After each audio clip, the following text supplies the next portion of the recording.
Hi, I'm Jeremy Pollack, CEO of Pollack Peacebuilding Systems. Our clients come to us looking for a proactive way to mitigate the risks of escalated conflict through comprehensive de-escalation training workshops and strategy sessions. Well, good morning, everyone. Thanks for coming today. This is a de-escalation training focused on customer service. Hi, my name is Gigi Gutierrez. Hi, everyone. My name is Jason Danto. Hi, I'm Nicole. We provide both in-person and virtual training workshops on conflict resolution skills, de-escalation techniques, effective communication, and more, all customized for each organization's needs.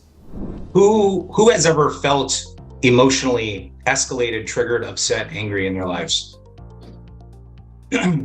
Yeah, okay, good. So we're all human. Conflicts are going to happen. Conflicts are normal. Conflicts are a lot of times good. They help us grow. They help us get healthier, make changes that are positive. But we have to be able to problem solve in that state. We can't do it in an escalated state.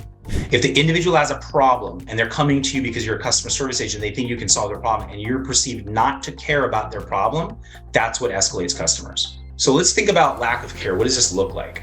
Putting the policy first, minimizing someone's problem, jumping straight to a solution without empathizing first, being robotic in your responses, giving excuses, being defensive, having a very flat tone like another robotic response. So what does forms of care look like?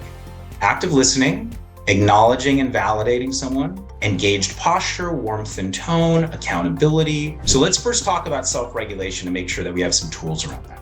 Escalated states are physiological states. So we need to take physiological approaches to calm the body down, to give a signal to the body that, hey, we're not in a defensive mode. Hey, we're not under threat. Because when we're escalated, the mind and body are perceiving a threat. And that's what's happening in the nervous system. So we want to make sure we're de-escalated. We want to make sure we're self-regulated and we're calm so we can be in a problem-solving state and actually have compassion. We cannot have compassion or empathy if we're in a defensive state. They're just completely opposite states.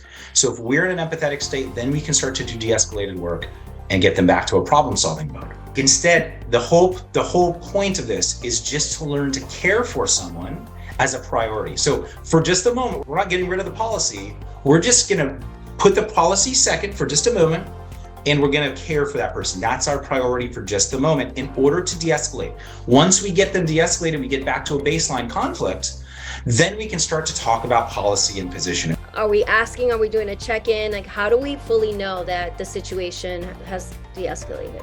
Hopefully you'll be able to kind of tell from visual cues, from tonal cues, that the person's calm a little bit. But you can ask, you could say to them, before we get to like trying to solve this, I want to make sure you feel heard. I want to make sure you feel taken care of. If they say, no, I think that's it. Well, I would say, or do you want to talk about a solution now? We can get to that and we can try to figure something out. Are you open to brainstorming a little bit?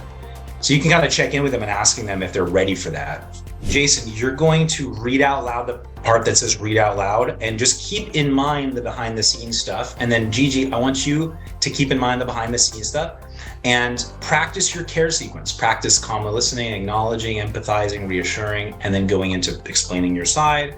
I really like what you said, Jeremy, before with brainstorming. That's where I would probably let's brainstorm a solution so this doesn't happen again. That was a really good clarity. Do you ever have a question in the trainings where like the frontline person has attempted all of this and they still aren't getting anywhere? And the only difference is that higher level person may have more wiggle room in terms of negotiating, but they both have the same empathetic protocol. So like when he comes and he says, hey, I try to get a hold of you. You guys said it's 24/7 customer service. I would repeat all that back. And immediately I would just go into like an empathetic mode. Forget trying to solve it. Forget trying to look up his account info. Forget all that. I would just go, oh my gosh, I'm so sorry. You haven't been able to get a hold of us. And yes, we say that we're 24/7 and you can't get a hold of us. That is an issue.